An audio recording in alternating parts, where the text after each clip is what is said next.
And there it is. It was just taking a second to turn on. So I don't know why you always get pop-ups. I can't see if you guys see them, but I just received 3 separate pop-ups. Thanks. Oh, hello. My name is Louis Berman. I work with Tim on a customer success unit here in Microsoft Northeast. I specialize in application development and DevOps. So Tim asked me a month or so ago to speak at DataFest. So this is the exact presentation I gave at DataFest. So if anyone is overlapping, I am sorry, but hopefully there'll be still value for you. So it turns out that in our modern world, data is everywhere, but also apps are everywhere. And it is fair to say that the most interesting experiences are because the union of data and programming, and it's getting easier. It is getting more powerful. So the theme around this is going serverless.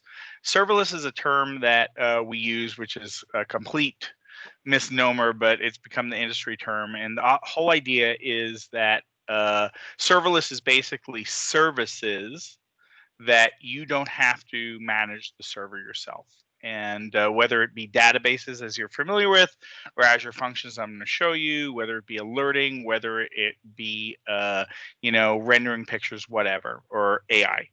So anyway, let's get into it a little bit. So I'm going to show you a demo today that uses a bunch of serverless offerings. And so the first one is Azure Cosmos DB. I'm sure everyone in this phone call is aware of that, but there are a bunch of things: Azure Websites, Azure Functions, Azure Blazor, which we're using in this case on Azure Signal, are the app service itself, which is hosting my application. So let's firstly talk about what serverless is, and I'm actually going to bug out to demo really fast, but let's talk about what serverless is. So it's, for starters, it's an abstraction of the servers, right? There's still servers there. There's teams of people who maintain them, manage them, patch them, and what have you. But you don't have to deal with them yourself. Serverless, as a rule, is functionality that is driven at scale. And I've worked on now many projects that support well above 1 million users per hour. Doing all sorts of serverless activities. But I think even more importantly isn't that I have done that, excuse me, that I have done that. It's that tens of thousands, hundreds of thousands of teams are using these same capabilities simultaneously at the same time. And so it has very enhanced availability as compared to setting up your own servers and services and managing them.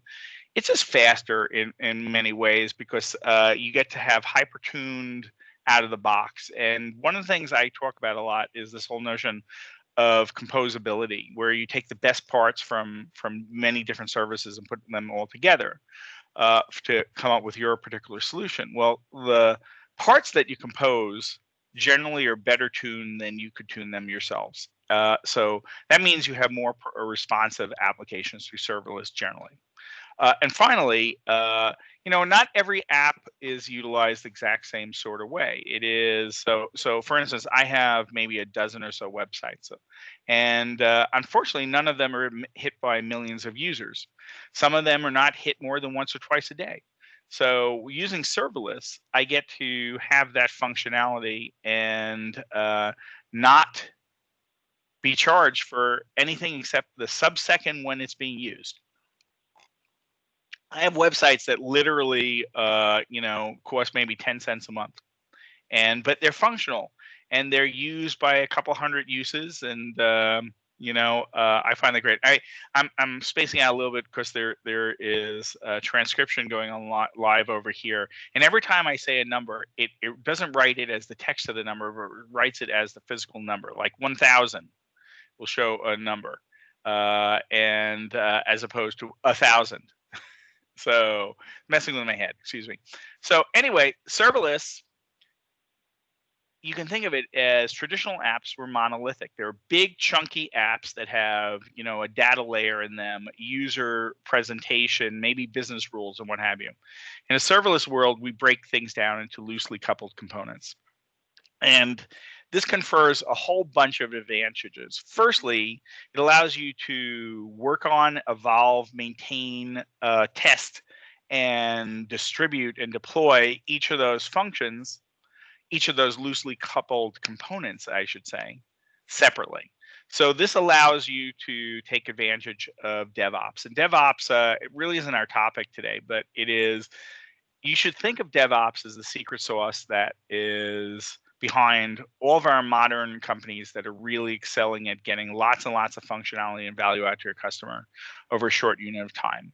Microsoft didn't do very well at releasing software even as recently as 5 or 6 years ago, and certainly 10 years ago. We would go literally a year or two between major releases, not because we wanted that, because the process was so hard. With DevOps, we can now release new functionality, new value to our customers very often in less than a day, and certainly every 3 weeks. So anyway, the next step is your functionality used to be, or traditional architecture inside the app, all of the functionality. Whereas now more and more functionality sits outside the app. A classic example is you might have a phone app that tells you which restaurant you should go to. Well, the back end goes to an AI enhanced recommendation engine, let's say. So it's not physically in the app, but it's talking to something outside the app, and that allows you to have, from the user experience, more power. So the next. Yes, please. We have a question from KT. Also, are you showing any slides right now? I'm so sorry. Yes, that's okay. I have been showing slides, and obviously my slide showing didn't work. So let me re-show the slides. I was showing my screen. Tell me if this is showing now. Hello? Yeah. Could we see them? Yeah, that's so weird. I'm really sorry. That had been. I had the outline on my screen, so I thought you guys were seeing it. You're good. You're good. Okay. And that was KT's question. He was asking if you were sharing slides. Okay. Yes. Thank you. And now I have this weird thing. I'm trying to. I pressed F5 on my screen. Can you see at least the screen now? It's like.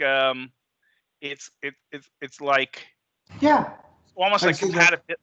There's almost like a compatibility mode going on that it's not receiving my keystrokes now. There it is. Wow, that was crazy. So let me try one more time. There it goes. Can you still see this? Yeah. Okay.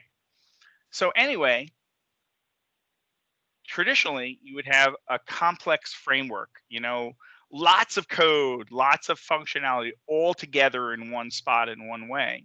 And more in the modern sense, you use micro-functionality. That confers a whole host of values. Firstly, by having little pieces of code that you're working with, little pieces of functionality, little pieces of business logic maybe that you're working with, the surface area for things to go wrong is much smaller. The surface area that you protect through security means is much smaller. The focus of your team on that one piece of code can be more exact. So micro-functionality is really, really powerful.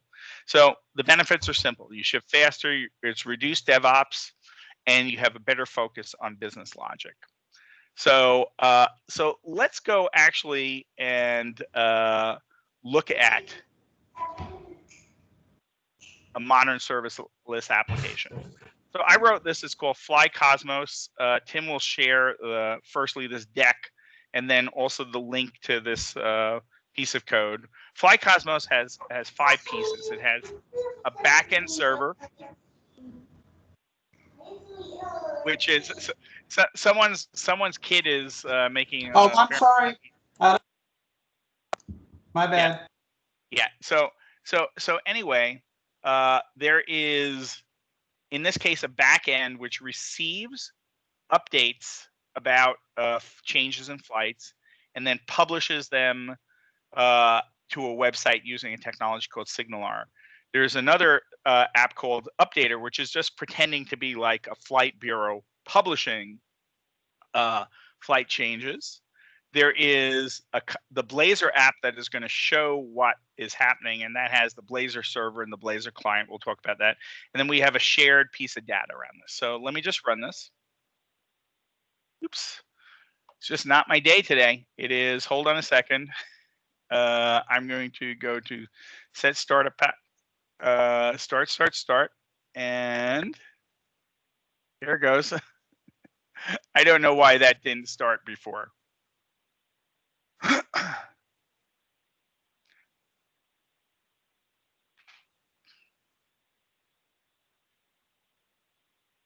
There's this thing called a Cosmos DB emulator. So basically, I'm pretending to run Cosmos on my local machine.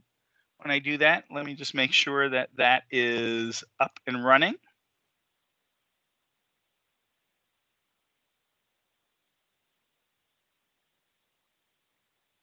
So this is, you can think of this as Cosmos on my local machine. Great, so that's up and running. Now, if I look at my app, which I think I have to actually rerun because the emulator had not been going on. Just one of these days, I'm gonna rerun this thing again. So this is right back here is my Azure function. This is my Updater app that is sending flight changes to my Azure function. The function app is distributing those flight changes to the web app.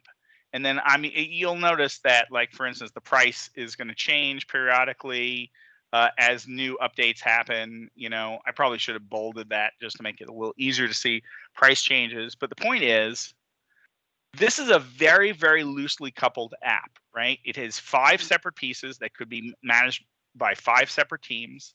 It is making real-time updates, or in this case, near real-time updates. That is ultimately, in this case, updating a website written in Blazor. But it could be also sending emails. It could be writing new information into database. Indeed, when this updater works, the way it updates is it writes these updates, changes into the Cosmos DB. And I assume everyone on the phone call is familiar with Cosmos. I'm just shut this stuff down, and we'll take a closer look at what the code is. And hold on a second. Close that down. So the app is very simple in that it has 2 collections in Cosmos: the flights themselves. In this case, I have a flight originating from Atlanta, goes to somewhere, in Atlanta, LAX, and has a different price and so forth. And then when you use what's called the Cosmos data change feed, there's a table called leases, which allows your application to see everything that has changed in Cosmos.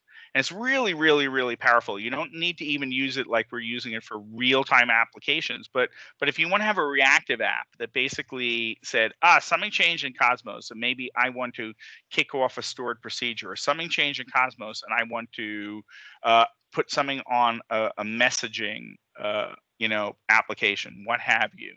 It's very, very, very powerful. So I'm going to do a quick run through the program, and I don't know how many of you guys are programmers, so I'm not going to get very, very in depth about it. But I want to talk about the pieces. The first piece is just the updater, and the updater is very simple. It is just a piece of code that basically, in this case, synthesizes flights and writes them out to Cosmos using a standard Cosmos connection string. The important part, and you don't need to really know programming so much around this, but there's a repository. This is my tool for writing to Cosmos. And as you can see, it's a very teeny amount of code. It is 50 lines of code. And what I do is I use this as a facade to help me do the writing, right? You can call, obviously, commands directly. Ultimately, all things in Azure are ultimately accessed through REST calls over HTTP. But we have convenient tools, wrapper applications or client libraries that are used for accessing that REST API and sending things over the wire easy. So I'm using a tool called Microsoft Azure Cosmos. That's an assembly in .NET speak. And it just has a few things. I'm passing in a container string into my own repository, a connection string. I create a new container by initializing. Basically, I create the database if it doesn't exist. You wouldn't do that in a commercial application, but for this demo I do. And I can create a container named flights with a partition key of /from through that command. And Cosmos is partitioned. So you always want to put data that's likely to be queried together in the same partition. And then I just have a few simple commands, in this case, purging. So I do a query definition, select all from the collection, and then I iterate over the collection, and then I delete the items in the collection. Similarly, I can, create an item in the container, or I can replace an item in the container. So again, talking to Cosmos turns out to be super, super, super simple. And it gets a little bit more involved when you start playing around with performance tuning and partitioning stuff. But I find it very easy as a programmer to work for. So the next part of this is the back end. This is the Azure function. And the Azure function has, in this case, just one function, which is post flight updates, right? So it runs off of a Cosmos trigger, which says, hey, anytime anything is written into the Fly Cosmos database in the flights collection, using that connection string, which I told you about, and very importantly, using the lease, which is used by the Azure change feed, it's going to give me a list of documents that have changed, added, deleted, updated. And then all I'm doing in this case is deserializing the JSON, which it gives us as, and then I'm posting it. Posting it basically is, in this case, just calling a web controller in the Fly Cosmos server app. So very, very standard for those of you who know what ASP.NET is. That's one of the ways to program in .NET. And so now that that thing is posted, if I came over here to the flights controller, again, it is super, super simple. Here's the method that gets called. It basically says, hey, if I don't have a flight, create it. And then I set the ID of the flight. And then ultimately, what I do is I put it on SignalR, which is, think of it as a messaging notification service, which is going to tell anything that subscribes to SignalR to say, hey, thanks for the info. I'm going to do something with it. And then the thing that is looking for that SignalR message in this case is my departing flights Razor page. And it's, again, super, super, super simple. It has a hub connection, which is just some SignalR code. And then the hub connection, which just gives us an alert that says, hey, I just received a flight. And so I won't go further into what the coding is, but the point of this is, this was this is an application that has 5 pieces in it. Again, 5 pieces that could be handled by 5 separate teams to get full advantage of DevOps. I wrote it in probably an hour, and it's very, very little code. And it allows you to respond to changes in a Cosmos DB database pretty effortlessly. And this gives lots of possibilities for lots of programming. So let's go back to the slides.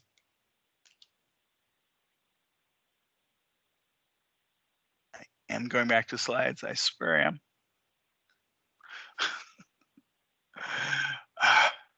Resume slideshow. I have no idea why that is still not. There's something like resume slideshow, but it's not responding to my keystrokes. I'm gonna stop this and start it again. I apologize. I'm having presentation problems. You're fine. It's all good. Yeah, no, it's just it's really weird to not have your thing work.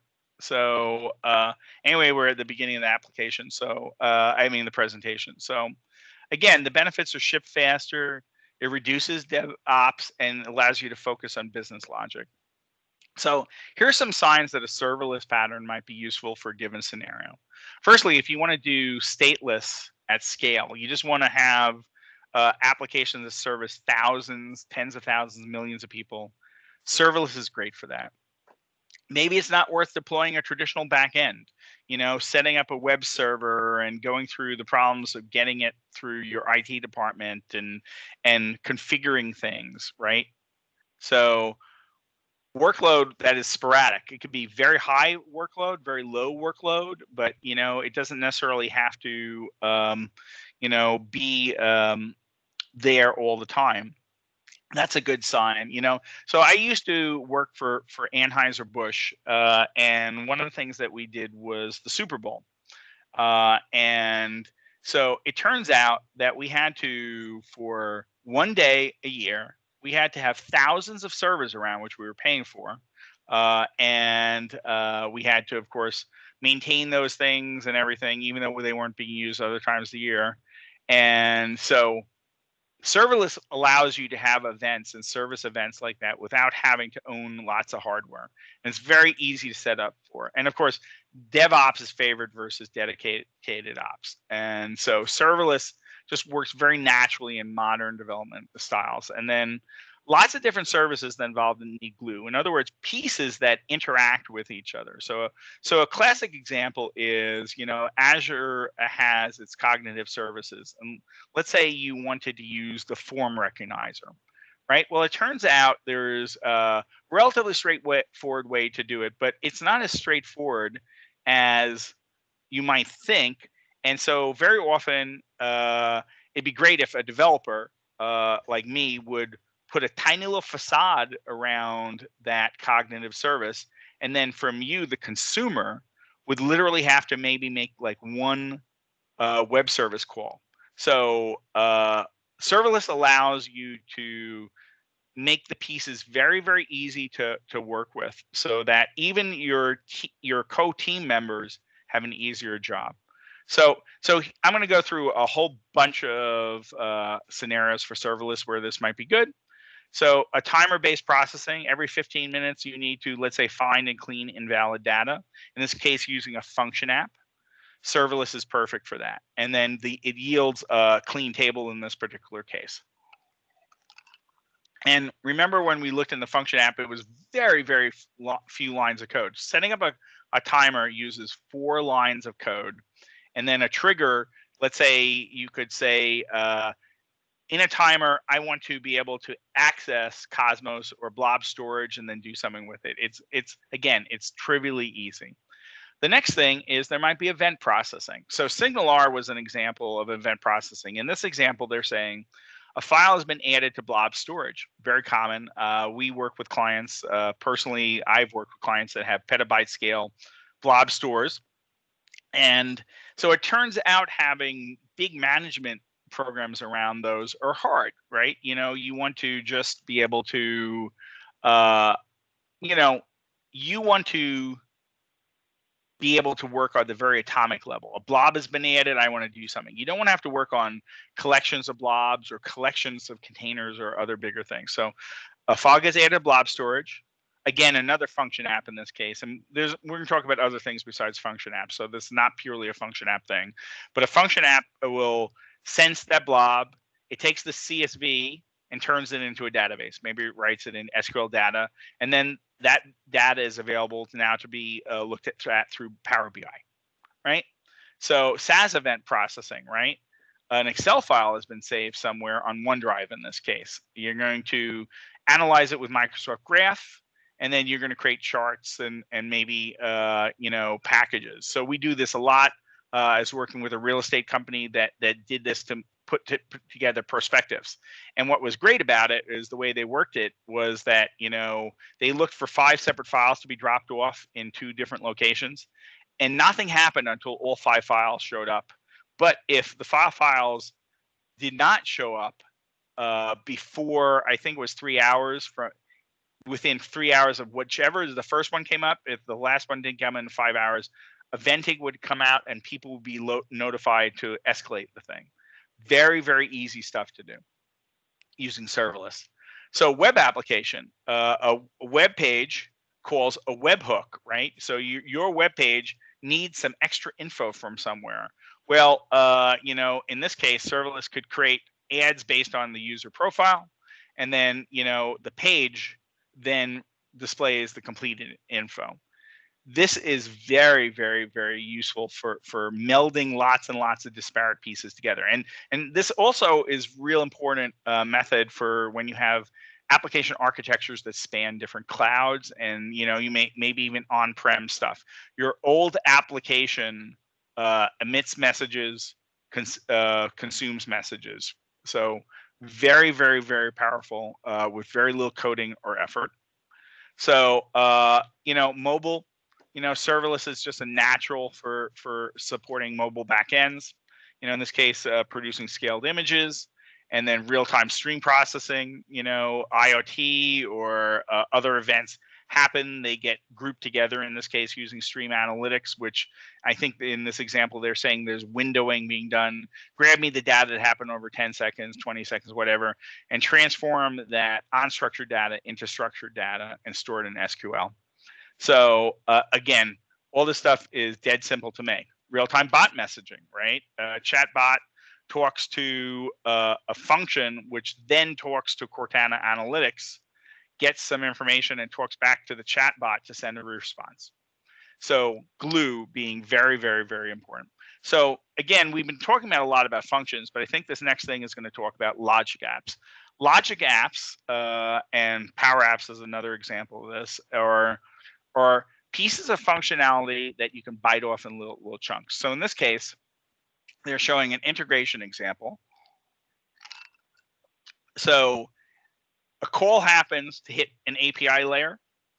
API layer in this case, API management is one of our services which allows you to stand up and manage and secure and document APIs really, really, really well. Lots of times when you create APIs, they're your own code.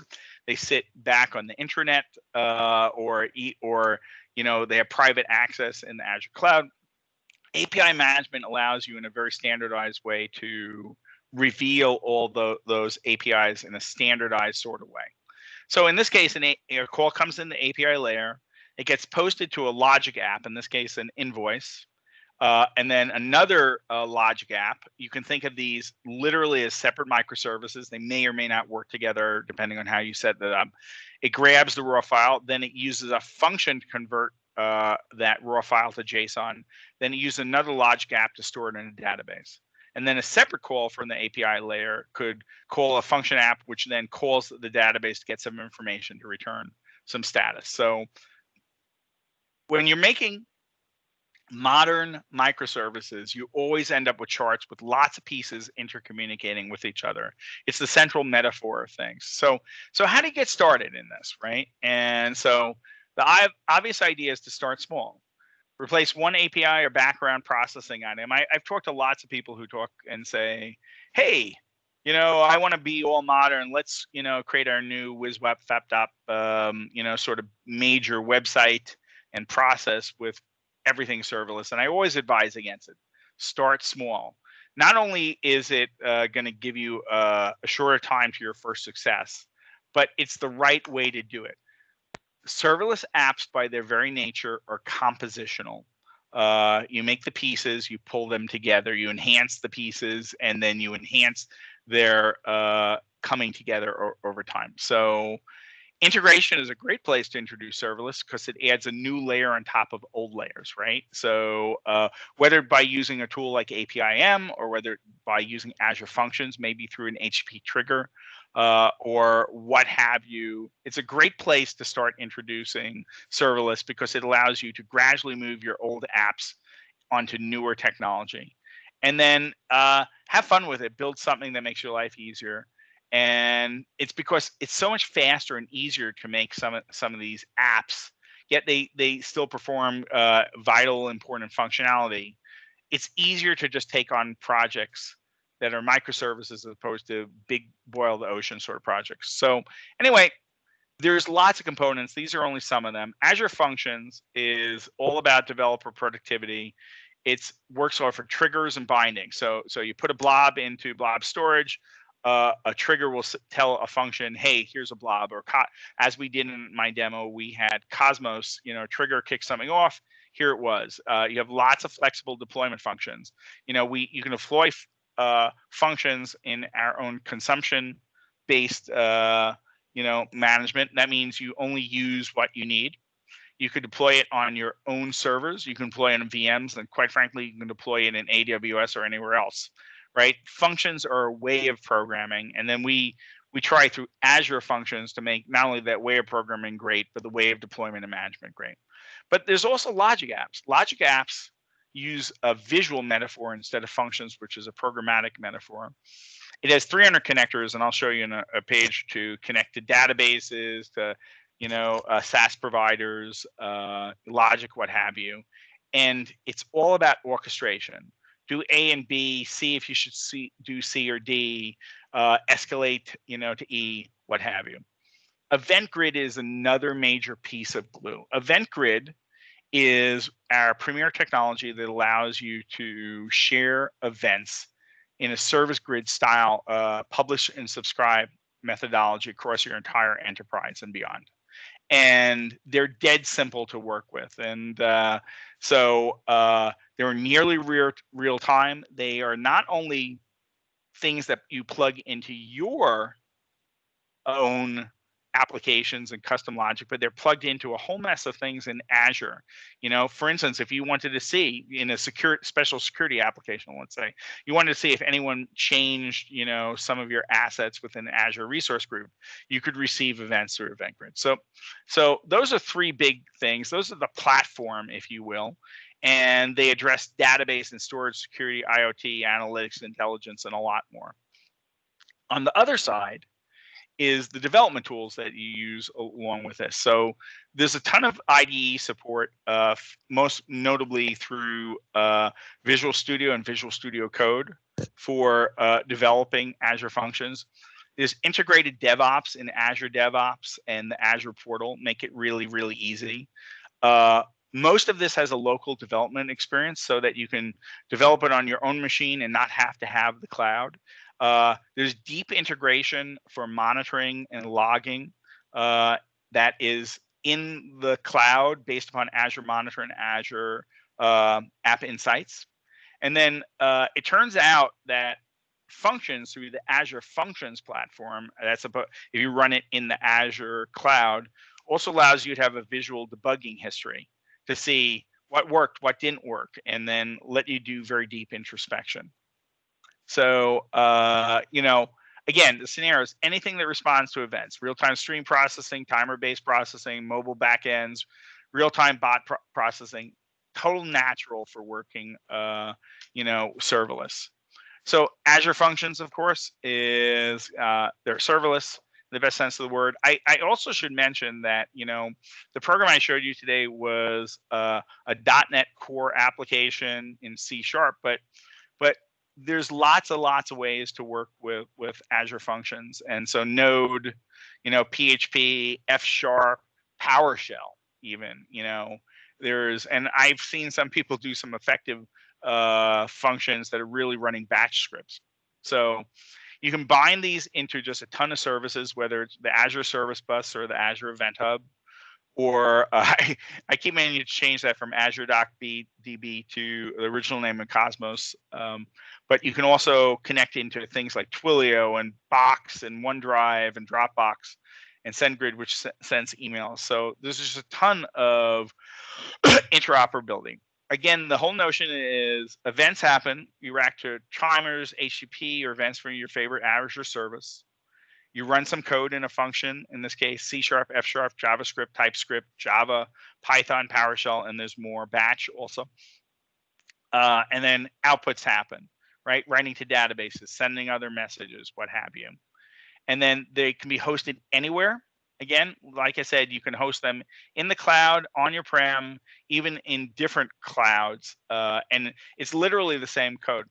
One of the things I like best, by the way, about Azure Functions, I'm going to rerun this program again at the risk of messing up my presentation, or maybe I'll just run this one.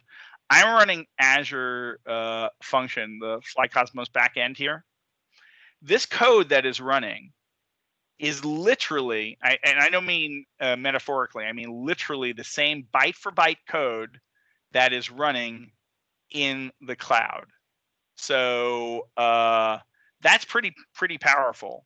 So I'm going to see if the miracle of restart happens. No, it really doesn't like it when you're trying to get off and then back on. Resume my slideshow, please. I don't know why. This is a brand new thing that I've never experienced before today. I'm going to stop the thing and start it again. It's just life is crazy. The demo gods. Yeah, I don't know why. You know, I do this all the time. Yeah. There it is. Yeah. So anyway, so very importantly, Azure Functions scale based upon demand. And so you could make a function that literally, like I said, in my case, I have a website that uses 10 cents of Azure Computer Month, or you could have it grow to support literally tens of thousands of instances, supporting tens of millions, hundreds of millions of people, and effortlessly. It's all spec'd, and then of course the outputs and how it interacts, it's all composable. So I want to talk about the structure of how it's done. So let's talk somewhere in here. We're going to talk about. Hold on a second. I want to go find out. This is all sort of stuff about how they physically do. I want to talk about logic apps. So logic apps are another one of the major building blocks that we offer. Logic apps allow you to create logical apps by building and composing together pieces, right? Mostly composing and not building new pieces, right? So fast integration using a visual designer and workflows created through triggers and actions. You can connect applications, they mean logic app applications or your own applications, data and service together, and they connect and orchestrate with Azure Functions effortlessly. So here's a classic example of a logic app. In this case, when a record is updated in Dynamics, it's going to be transformed into XML. It's going to be registered in Data Mart. And if a record requires action, it's going to create a new Dynamics record, and then maybe it'll post a message on Slack. If not, it's going to execute a stored procedure. In either case, it's going to add a message to a service bus topic to say, hey, something has changed. So if you were going to write something like that in pure code, you could spend months, literally months doing that amount of code. There is a lot going on here. And I should also mention that very importantly, one of the biggest things that's going on is security and mediation of access to the various components. You might have to, in your logic app, you might need to connect to 5 APIs in 5 different systems using 5 different types of security. You might start with XML data that needs to be converted to a database data that needs to be converted back to a JSON to talk to some other service. And then you might also have things that happen on the side, which is meta action around it. You want to make sure, did this thing happen enough time? Otherwise, you want to send off events. So it's no code for rapid creation, and it works beautifully with continuous integration and continuous deployment within Visual Studio and Azure DevOps. Right. So here's a very, very incomplete list of logic apps, and whether it be they work with, of course, a lot of our services, whether Azure API management or cognitive services like Lewis or Face API, or Azure machine learning or Azure Functions directly themselves. Very importantly, it works with storage blobs and queues. It works with services like Bitly, for creating URLs, reading URLs, I mean, just look down through this list. It's an incredible thing. DocuSign is a big one I've done a bunch with, and Dropbox. But the point is, it's connecting to SaaS apps, It's connecting to your own custom apps, maybe through HTTP or HTTPS, SMTP, RSS, workflows. It does XML validations. It works with BizTalk and old style application servers. It works with SAP, right? I have actually, in my career, never had a successful connection to SAP, even though I've worked on several projects that I've tried to make that work. I've never had it work until suddenly, through Logic Apps, it became dead simple. And then, of course, there are lots and lots of third-party things in here, and whether it be Eventbrite or, SendGrid or, PagerDuty or Zendesk or what have you. If integration is what you're looking to do, then Logic Apps make it dead simple. And the interesting thing about Logic Apps is Logic Apps ultimately, under the covers, are just a bunch of APIs that offer methods and services. And this is really powerful because instead of writing your own API app to do this, these people have figured out everything to do for yourself. It's versioned so that, if you have something working, you don't have to change your next version. It is incredibly scalable. It's based upon the same infrastructure that Azure Functions is based upon. It is very, very, very powerful stuff. And then finally, there's a portal experience for managing all of it and drawing it. So, again, there's just all sorts of chunkings for these things. The list keeps growing. For all I know, 300 is the wrong number. It could be 500 by now. They keep adding these things. So, and of course, Facebook, Pinterest, Twitter, WordPress, whatever, Salesforce, integrations and growing. I should also mention that one of the things that has happened over the years is it's not just that you're connecting to Salesforce, which I've done before, but that it used to be that you could, for starters, only connect to Salesforce to do query-only activities. But then they updated so you could do queries and updates and stuff. So it's not only connecting to partners, but it's connecting to partners over a greater and broader set of activities. So Logic Apps work this basic way. Something eventing happens on one end, an Azure function kicks one off, or service bus, cognitive service, machine learning. The Logic App intercedes with it, and then it has outputs and interactions. And actually, I don't really like this diagram because I think better a nest of networking would look better to this. Logic Apps is really all about gluing stuff together. And of course, it turns out Logic Apps is not just for things in the cloud, but they're for things on premise. Very importantly, your SQL servers, your SharePoint, SAP, and things like that, IBM. So this allows you to do a lot of things that even in a programmatic sense would be hard, because it keeps track of the authorizations and manages them sort of as a orthogonally separate plane to the logic that you're working on. So very, very powerful stuff. So again, event publishers, typical ones are blob storage, resource groups. I'm sorry, we've changed already, and you can tell from the logo, but we didn't have a preemptive side. So sorry. So this is EventGrid.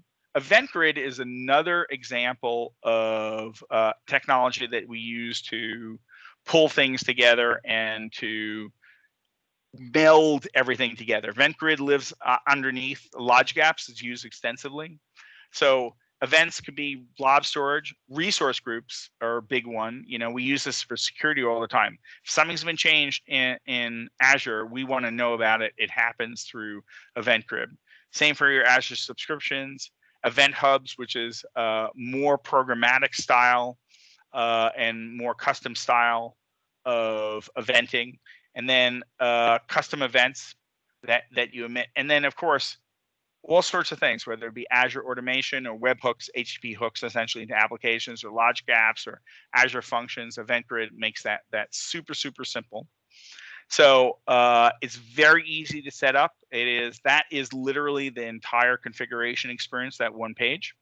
Raised when, it's like a topic name is, this whole drop down of topic names, and you have events that happen, and then your subscriber topic, in this case, a webhook, and then you could filter whether information goes through. So very, very easy method to make your world. Very importantly, sub-second end-to-end latency to the 99th percentile. It's crazy fast. It is our fastest service. And for those of you who are perhaps familiar with, how fast Cosmos DB is, and that you could have, a message go off on one part of the planet and another part of the planet, get the thing in 100 milliseconds, 10 milliseconds sometimes.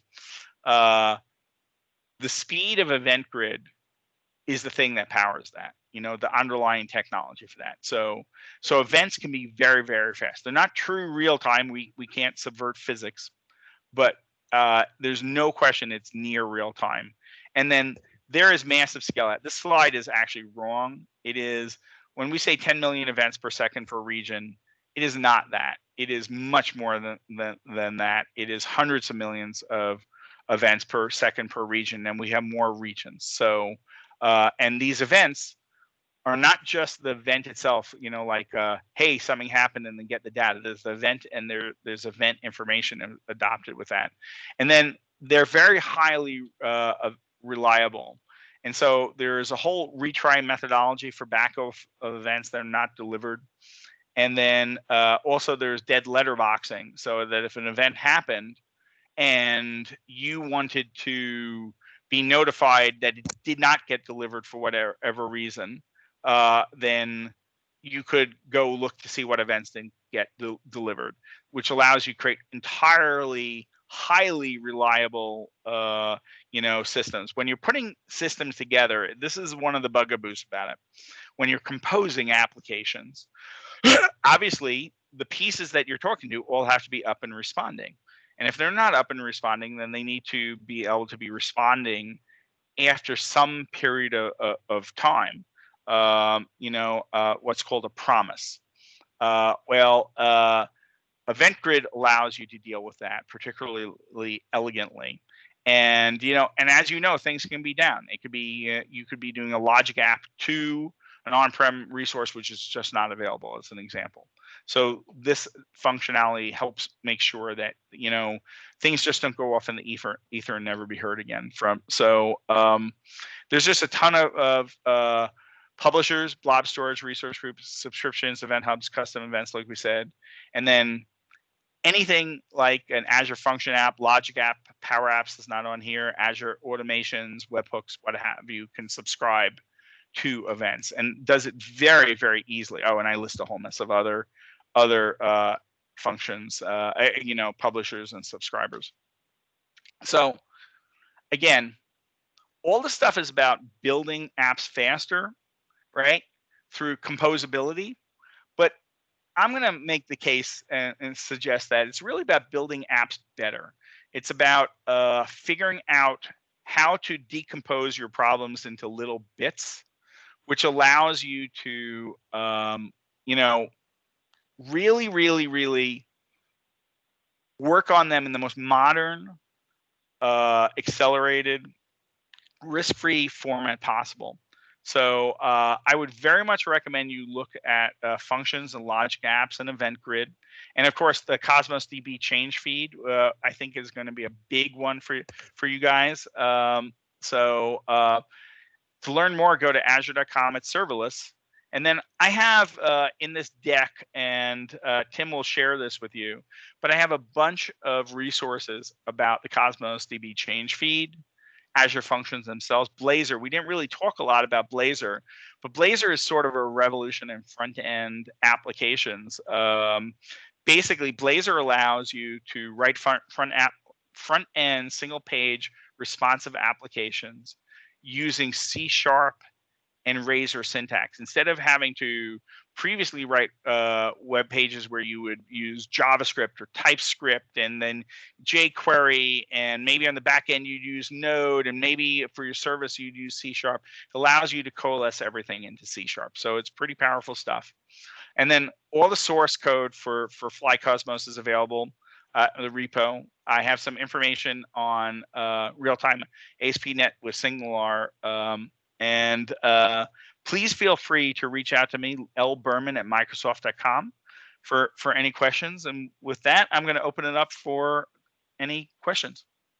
Okay, we've got a couple of questions here from KT. I'm interested in using Azure Function on Kubernetes with KEDA. Will your demo work with Cosmos DB in this environment? Totally. Sorry. Yeah, totally. So, obviously, we're going to always tell you that functions work best in the Azure cloud. But as I told you, functions can run on your local machine. And your local machine could be a container. Your local machine could be, in someone else's hosting, whatever. Okay, very good. As Azure Functions are serverless, is there any benefit to running Azure Functions inside of Kubernetes? Well, I mean, sort of. It really depends ultimately on things that are not related to the functions themselves, but it might relate to how you want to do your DevOps or how you want to deploy these things. So the answer is yes. I personally, I'm just gonna really fast. Let's go to the portal.azure.com. Don't know why I was. And if we went ahead and we looked at a function app, let me go to Fly Cosmos, but actually, sure. No, that's I'm looking to try to find an existing function app. So excuse me for just a second. This is not well, resources. We say there you go. So the user experience in function apps through the Azure portal is just really great. And whether it be looking at and controlling the functions, and being able to code and test against them, or whether it being to integrate them into other apps or monitor them or what have you, it's just a great experience. Remember when we were talking about, like it shows you a pathway. If you ran this thing and there was an error in here, it would show you the error and you could introspect more things. It ties into Azure Monitor very closely. And, it has inbuilt security, whether through keys or through managed identity. Azure Managed Identity is huge. So I'll give you a classic example. You may have a team that ultimately is deploying stuff into the cloud, a function in this case. You don't want them to touch any identity. Well, if someone with rights to set up the portal sets up managed identity for that function, then the developers will get advantage of being completely secure, but they won't have to touch any identity things. So the experience, again, is just great. Very good. So, is Blazor production ready? Totally.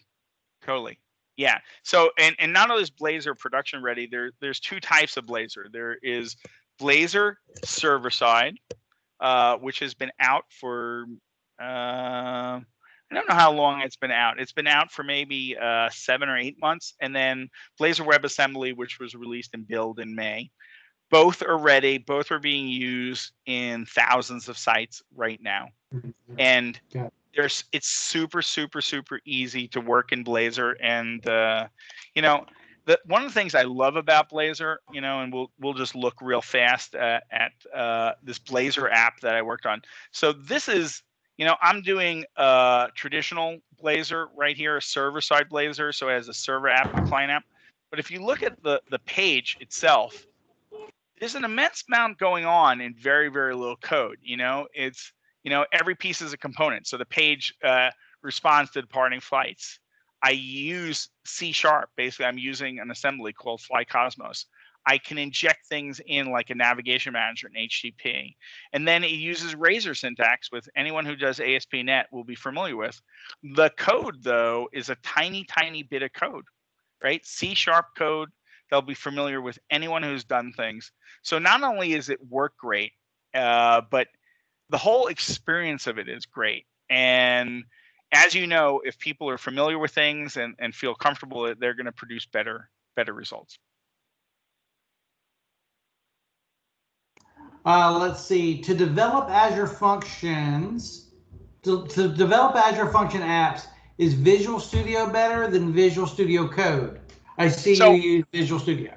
So I happen to like Visual Studio, but it works really great with Visual Studio Code. You know, there is a wizard that helps you do it, but it is, let me just make a function app in front of you, how easy it is. A new project. I guess I'm going to create an Azure function. Let's put it on the desktop. Okay. And function apps come in lots of different varieties, right? You know, and so, you know, whether it be triggered by a blob or Cosmos DB trigger, or let's create an HTTP trigger in this case. And, or you could have had a timer in there. So I just wizarded up a function app that literally looks identical to an immense amount of other apps that you would do in production. It's secure. It's secured using a function key. In this case, let's say, I don't know, I'd only want to do get. I don't know. You can decide get or post. You can control the routing of the thing, and then just a teeny bit of code. So if you wanted to change your thing, let us say the function was get me Fred's address, right? In here, you would undoubtedly connect to a database. You'd make the request, and then you send the result back. And so they're pretty easy to scaffold. And again, both in Visual Studio and Visual Studio Code, they work, you know, on-prem. So here it is. I just grabbed that URL. Let me open Postman. And then I'm going to, if that comes up, you know, I'm just going to hit that function locally. So you see, firstly, it happened. Again, this is the exact same code that the work in the cloud. In this case, it triggered successfully, but you notice in this case, I didn't do it right. I didn't pass in the right thing. I should have said name equals Lewis. So they're easy to make, and they're even easy to make in coordination with modern standards. Any other questions? No, we had some questions about posting the YouTube video channel up. I did that. And we did have a question about, it's probably just a general question about possible to have a future talk on using function apps within API management. I don't know if that's a talk you'd be interested in providing, or maybe talking about it. I'd be happy to do it. Okay. You know, it's so let's just talk about what we want that to look like. It is so, you know, API management, generally when I do API management talks, I do two types of them. I do sort of like, hey, API management is wonderful, and 5 minutes later you see what it is. Then I go on. You can dive into API management quite a bit. There's this notion called policies. You know, so the classic thing with an API is, let us say you come in with a post using modern REST, and on the back end, the API management layer then will translate that to connect to an old service on-prem, let's say an ASMX service, which wasn't new 10 years ago and didn't have security. But in your world, APIM makes the security. So that's one thing. Very often when we do APIM and functions together, I can talk about the difference of using proxies through APIM. In other words, collecting lots of different functions together into one control plane versus using native proxies and functions. So there's lots of different ways to go. It's purely what you guys want to do. Sounds good. If I get more feedback from the user community about that, otherwise we can talk offline about how to, when you want to set that session up. So it's important to note, I also want to praise you guys on something. I've spoken at hundreds of user group meetings and stuff. This is literally the only lunchtime user group meeting I've ever spoken at in my entire life. I never even conceived of it as an idea, but it's a great idea, right? Oh, thank you. Yeah. We just want to keep something going, keep the momentum going. No, it's great. It's great. Good. Thank you. Anyway, everyone have a great weekend. And again, my name is Lewis Berman. lberman@microsoft.com. Please feel free to reach me or reach out to Tim to reach me, and I'll be happy to help with anything. All right. Thank you, Louis. Have a good weekend. Have a good weekend, everybody. Bye. Stop recording. Bye.